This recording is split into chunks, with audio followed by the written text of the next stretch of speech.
السلام علیکم ورحمۃ اللہ وبرکاتہ۔ الحمد للہ رب العالمین، والصلاة والسلام علی اشرف الانبیاء والمرسلین، وعلی نبینا محمد صلی اللہ علیہ وسلم، وعلی آلہ وصحبہ اجمعین ومن تبعہم بإحسان الی یوم الدین، اما بعد۔ معزز ناظرین، آپ سبھی کا استقبال ہے ہمارے خصوصی درس کتاب التوحید میں۔ یہ آج کتاب التوحید کا دوسرا درس ہے کہ جس میں صاحب کتاب نے اس درس کا عنوان قائم کیا، توحید کی فضیلت اور توحید کا تمام گناہوں کو مٹا دینا۔ تو آج کے درس میں انشاءاللہ جانیں گے کہ توحید کی فضیلت کیا ہے، اور ساتھ ہی ساتھ توحید کی سب سے عظیم فضیلت جو صاحب کتاب نے ذکر کی دلائل کے روشنی میں، کہ وہ انسان کے سارے ہی گناہوں کو مٹانے کا سبب اور ذریعہ بنتے ہیں۔ تو سب سے پہلی آیت کریمہ صاحب کتاب نے جو ذکر کی وہ سورۃ الانعام کی آیت نمبر 82 ہے، جس میں اللہ سبحانہ و تعالیٰ نے فرمایا کہ الذین آمنوا ولم یلبسوا ایمانہم بظلم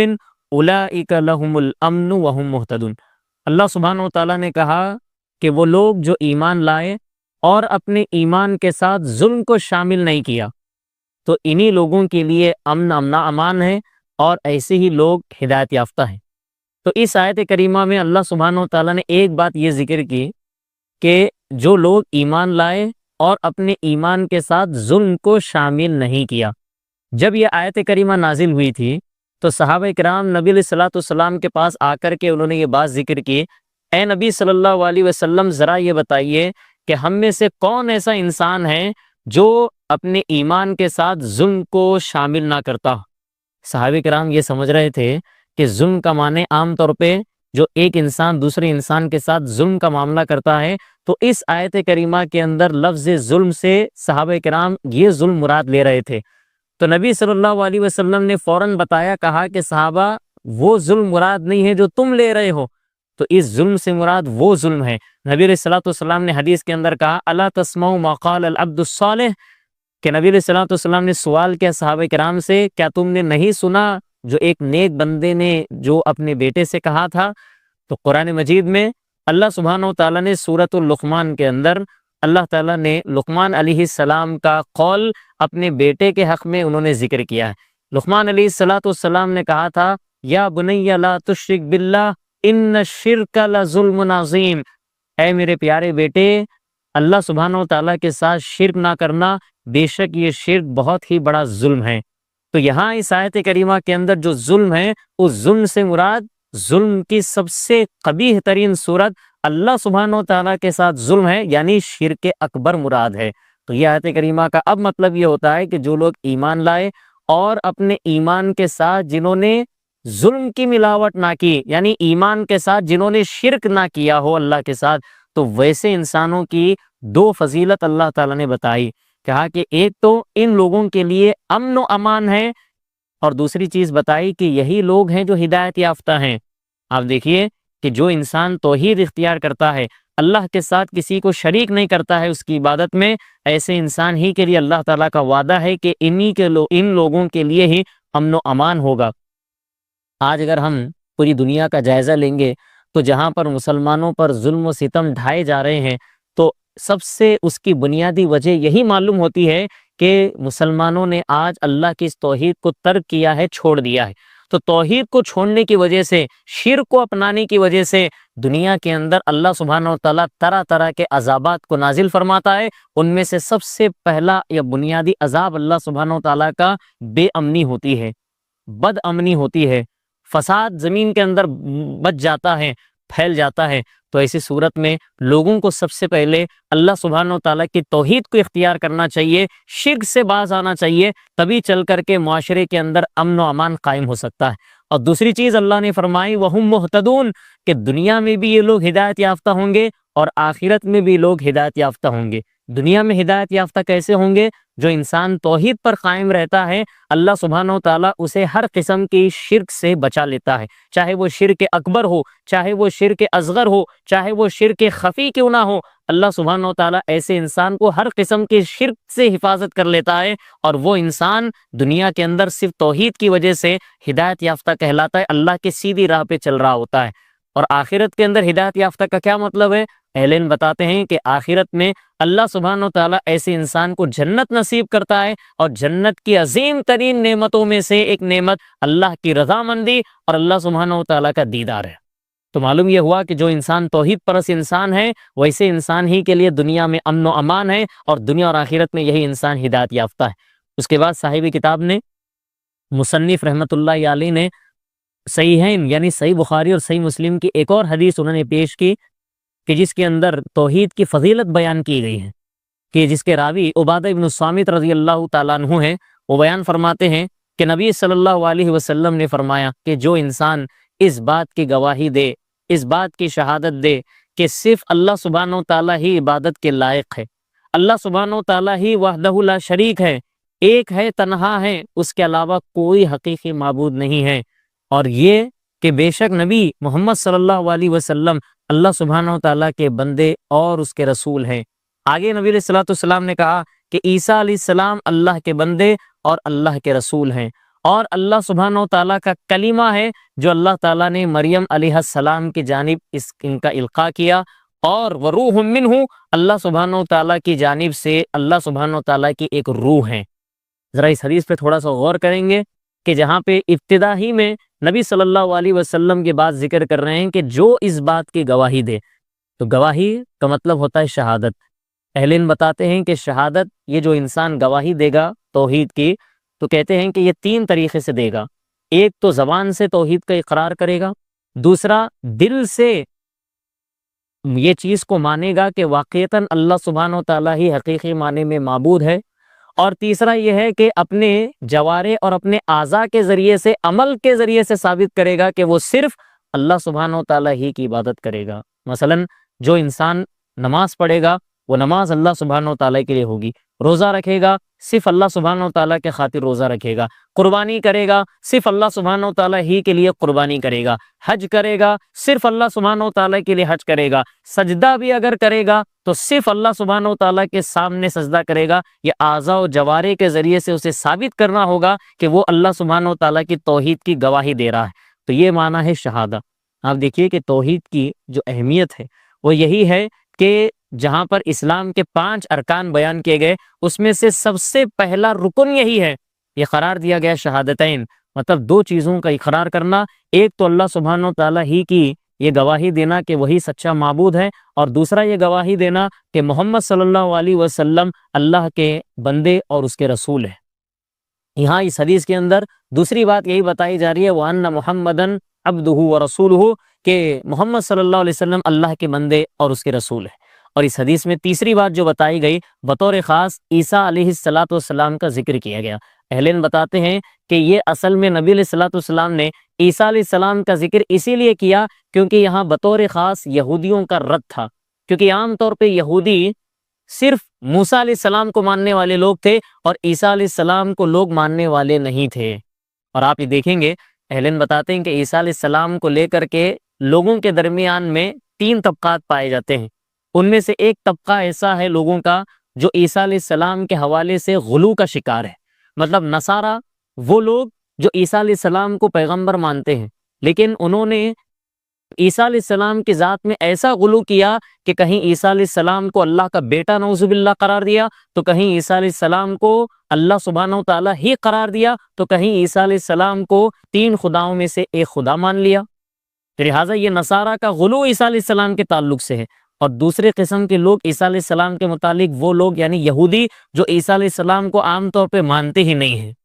اور تیسرا قسم کے لوگ وہ ہیں جو اہل السنت والجماعت کہلاتے ہیں کہ یہ وہ حقیقی لوگ ہیں جو عیسیٰ علیہ السلام کے متعلق نہ تو افراد کے شکار ہیں نہ ہی تفرید کے شکار ہیں، مطلب معتدل لوگ ہیں یہ جو عیسیٰ علیہ السلام کو صرف اور صرف اللہ سبحانہ و تعالیٰ کا بندہ مانتے ہیں، اللہ سبحانہ و تعالیٰ کا رسول پیغمبر مانتے ہیں۔ تو لہٰذا یہاں اس حدیث کے اندر نبی صلی اللہ علیہ وسلم یہی چیز فرما رہے ہیں کہ عیسیٰ علیہ السلام کے تعلق سے اگر کسی بندے کا عقیدہ ہوگا تو صرف یہی عقیدہ ہوگا کہ عیسیٰ علیہ السلام نہ ہی اللہ کے بیٹے ہیں اور نہ ہی عیسیٰ علیہ السلام خدا ہیں اور نہ ہی عیسیٰ علیہ السلام تین خداؤں میں سے خدا ہیں، بلکہ صرف اللہ کے بندے ہیں اور اللہ سبحانہ و تعالیٰ کے رسول ہیں۔ اور اس کے بعد نبی علیہ الصلوۃ والسلام نے فرمایا، کہا کہ کلمتہ القاہا الی مریم، نبی علیہ الصلوۃ والسلام نے کہا کہ عیسیٰ علیہ السلام اللہ تعالیٰ کے کلیمے ہیں۔ اب یہ کلیمے کا مطلب کیا ہے؟ جو قرآن مجید میں خود اللہ سبحانہ و تعالیٰ نے ذکر کیا، کہا کہ عیسیٰ علیہ السلام کو اللہ تعالیٰ نے جو پیدا کیا، جو اللہ سبحانہ و تعالیٰ کی قدرت کاملہ ہے کہ اللہ تعالیٰ نے بغیر باپ کے عیسیٰ علیہ السلام کو پیدا کیا، تو اللہ تعالیٰ نے بس کلمہ کن کے ذریعے سے عیسیٰ علیہ السلام کو پیدا کیا تھا۔ تو اور یہ کلمہ کن یعنی یہ کلمہ اللہ تعالیٰ نے ایک فرشتے کے ذریعے سے مریم علیہ السلام کی جانب کیا تھا۔ پھر آگے ایک اور مزید بات عیسیٰ علیہ السلام کے تعلق سے بتائی جا رہی ہے، کہا کہ روح منہ، کہا کہ اللہ سبحانہ و تعالیٰ کی یہ روح تھے۔ تو جب فرشتہ آیا اور مریم علیہ السلام کے سامنے کھڑا ہوا تو ایسے موقع پر ان کے بطن میں مریم علیہ السلام کے پیٹ میں ایک قسم کی روح کو پھونک دیا، جس کی وجہ سے مریم علیہ السلام حاملہ ہوئی تھی۔ لیکن عیسیٰ علیہ السلام کو بطور خاص اللہ تعالیٰ نے عزت عطا فرمانے کے طور پر اور تشریف میں یہ بات کہہ دی کہ عیسیٰ علیہ السلام اللہ سبحانہ و تعالیٰ کے کلمے ہونے کے ساتھ ساتھ اللہ سبحانہ و تعالیٰ کی ایک خاص روح ہے۔ تو یہی چیز ہمارا عقیدہ ہونا چاہیے عیسیٰ علیہ السلام کے حوالے سے۔ آگے نبی علیہ الصلوۃ والسلام نے کہا والجنت حق والنار حق، یہ گواہی دے اس بات کی کہ جنت برحق ہے اور جہنم برحق ہے۔ اور آگے کہا نبی علیہ الصلوۃ والسلام نے ادخلہ اللہ الجنہ، اللہ سبحانہ و تعالیٰ ایسے انسان کو جو یہ سارے عقیدے رکھتا ہو، جیسے اللہ سبحانہ و تعالیٰ ہی کو معبود سمجھتا ہو حقیقی، نبی صلی اللہ علیہ وسلم کو اللہ تعالیٰ کا بندہ اور اس کا رسول مانتا ہے، عیسیٰ علیہ السلام کو بھی اللہ تعالیٰ کا بندہ اور اس کا رسول مانتا ہے، جنت حق ہے مانتا ہے، جہنم برحق ہے مانتا ہے، ایسے ہی اللہ سبحانہ و تعالیٰ انسان کو جنت میں داخل کر دیں گے۔ آگے فرمایا الا ما کان من العمل، چاہے انسان کا عمل کسی بھی طریقے کا ہو۔ تو یہاں دیکھیے کہ کیسے بھی انسان کا عمل ہو، اس کا کیا مطلب ہے؟ مطلب یہ ہے کہ انسان چاہے گنہگار ہی کیوں نہ ہو، وہ گناہ کبیرہ ہی کے اندر کیوں ملوث نہ ہو، لیکن اگر وہ اللہ سبحانہ و تعالیٰ کے علاوہ کسی کے ساتھ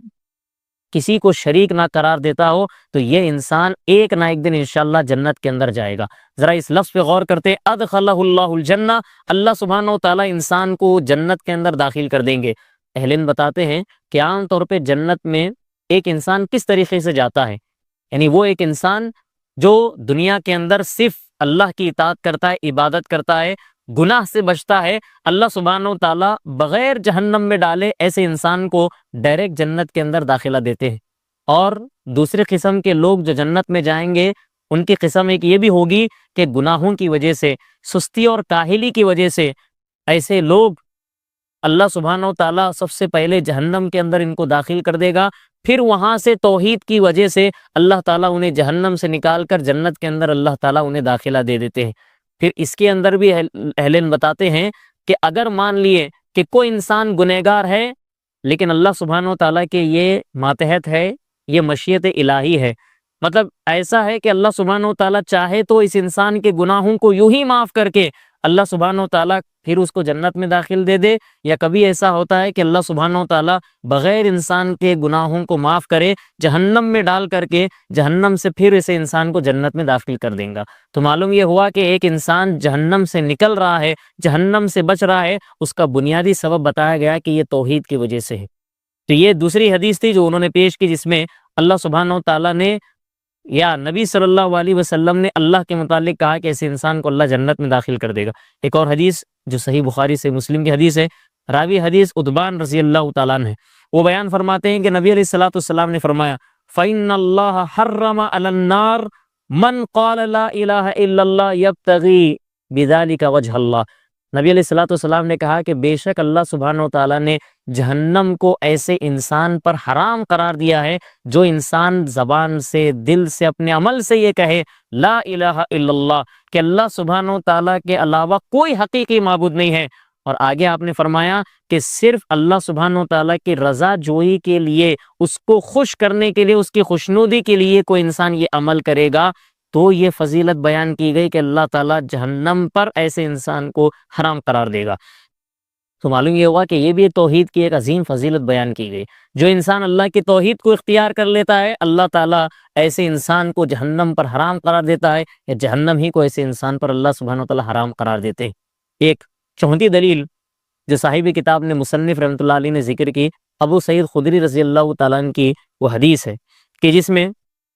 صحیح ابن حبان مستدرک حاکم کی حدیث ہے کہ جس میں نبی علیہ الصلوۃ والسلام نے فرمایا، کہا کہ ایک مرتبہ موسیٰ علیہ السلام نے اللہ سبحانہ و تعالیٰ سے یہ درخواست کی تھی۔ کہا موسیٰ علیہ السلام نے کہا، یا ربی علمنی شیئا اذکرک وادعوک بہ۔ موسیٰ علیہ السلام نے اللہ سبحانہ و تعالیٰ سے کہا، اے میرے رب مجھے کوئی ایک ایسی چیز سکھا دیجئے کہ جس کے ذریعے سے میں آپ کو یاد کروں، آپ سے مانگوں اور آپ کا ذکر کروں۔ تو اللہ سبحانہ و تعالیٰ نے موسیٰ علیہ السلام سے کہا، قل یا موسیٰ، کہا کہ موسیٰ آپ یہ کہہ دیجئے، لا الہ الا اللہ، کہ اللہ سبحانہ و تعالیٰ کے علاوہ کوئی حقیقی معبود نہیں ہے۔ تو موسیٰ علیہ السلام نے جواب دیا اللہ سبحانہ و تعالیٰ کو، کہا کہ کل عبادک یقولون ھذا، کہا کہ اے اللہ سبحانہ و تعالیٰ یہ جو کلمہ لا الہ الا اللہ ہے یہ تو آپ کے سارے ہی بندے پڑھتے ہیں، سارے ہی بندے کہتے ہیں، تو مجھے کوئی ایک ایسا خاص ذکر سکھائیے جو اس لا الہ الا اللہ سے ہٹ کر ہو۔ اور موسیٰ علیہ السلام اصل میں یہ کہنا چاہ رہے تھے کہ بندے عام طور پہ وہ ذکر نہیں پڑھتے ہوں۔ تو اللہ سبحانہ و تعالیٰ نے موسیٰ علیہ السلام کو یہ جواب دیا، کہا کہ یا موسیٰ، اے موسیٰ، لو ان السماوات السبع وعامرہن غیری، کہا کہ بے شک ہے موسیٰ ساتوں آسمان اور اس میں جو بھی مخلوق ہے میرے سوا،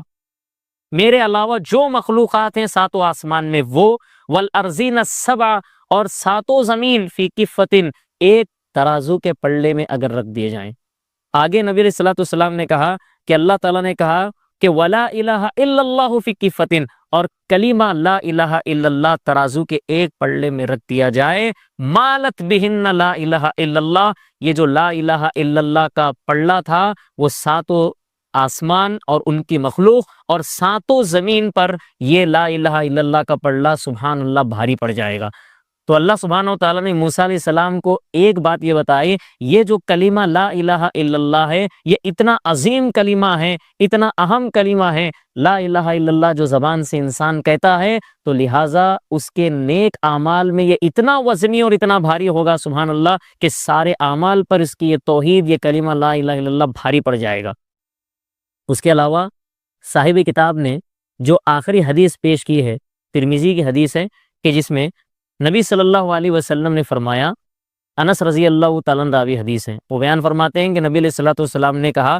اللہ سبحانہ و تعالیٰ فرماتے ہیں، مطلب حدیث قدسی ہے، اللہ تعالیٰ نے کہا، یا ابن آدم، اے آدم کی اولاد، لو اتیتنی بقراب الارض خطایا، کہ اے ابن آدم تو اگر زمین بھر بھی گناہ اگر میرے پاس لے کر کے آئے گا، لا تشرک بی شیئا، کہ اور تو نے میرے ساتھ کسی کو شریک نہ ٹھہرایا ہو، تو اللہ سبحانہ و تعالیٰ فرماتے ہیں لَأَتَيْتُكَ بِقُرَابِهَا مَغْفِرَةً، تو میں زمین بھر مغفرت تیرے سامنے تیرے پاس لے کر کے آؤں گا۔ تو آپ نے دیکھا اس حدیث میں اللہ سبحانہ و تعالیٰ فرما رہے ہیں، حدیث قدسی ہے، ابن آدم سے خطاب کرتے ہوئے کہہ رہے ہیں کہ اے ابن آدم اگر زمین بھر بھی تو گناہ لے کر کے میرے پاس کل بروز قیامت آئے گا، اور ایسے موقع پر تو نے اگر میرے ساتھ شرک نہ کیا ہو، تو نے توحید اختیار کری تھی ساری زندگی، تو میں بھی میری ایسی مغفرت لے کر کے آؤں گا جس طریقے سے زمین بھر تیرے گناہ تھے، زمین بھر مغفرت میں تیرے پاس لے کر کے آؤں گا۔ اس حدیث قدسی کے اندر توحید کی فضیلت بیان کر رہے ہیں کہ جو انسان اللہ کی توحید کو اختیار کرتا ہے، شرک سے اجتناب کرتا ہے، اللہ سبحانہ و تعالیٰ ایسے انسان کے سارے ہی گناہوں کو معاف کر دے گا، اور اللہ سبحانہ و تعالیٰ ایسی صورت میں ایسے انسان کو جنت میں اللہ تعالیٰ داخلہ نصیب فرمائے گا۔ تو اسی لیے ایک بات واضح ہوئی کہ عام طور پر جو انسان توحید اختیار کرتا ہے، گناہ سے بچتا ہے، تو آپ دیکھیے ایسے احادیث کے اندر عام طور پر اللہ سبحانہ و تعالیٰ ایسے لوگوں پر رد کر رہے ہیں جن کو خوارج کی جماعت کہا جاتا ہے۔ یعنی عام طور پہ خوارج جو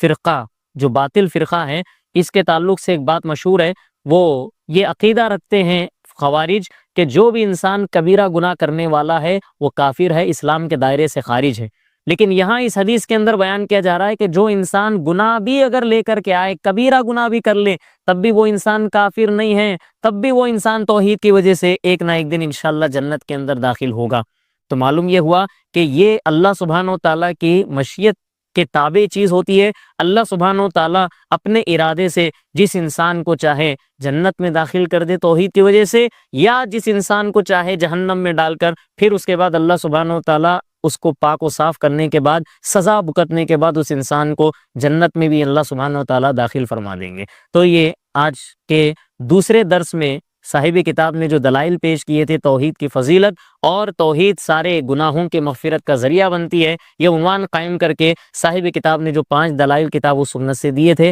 میں نے آپ حضرات کے سامنے، ناظرین آپ سب کے سامنے ذکر کیے ہیں۔ دعا کرتے ہیں اللہ سبحانہ و تعالیٰ سے کہ اللہ سبحانہ و تعالیٰ ہم سب کو بھی تادم حیات توحید اختیار کرنے اور ہر قسم کے شرک و بدعت اور خرافات سے اپنے آپ کو بچانے، اور اللہ سبحانہ و تعالیٰ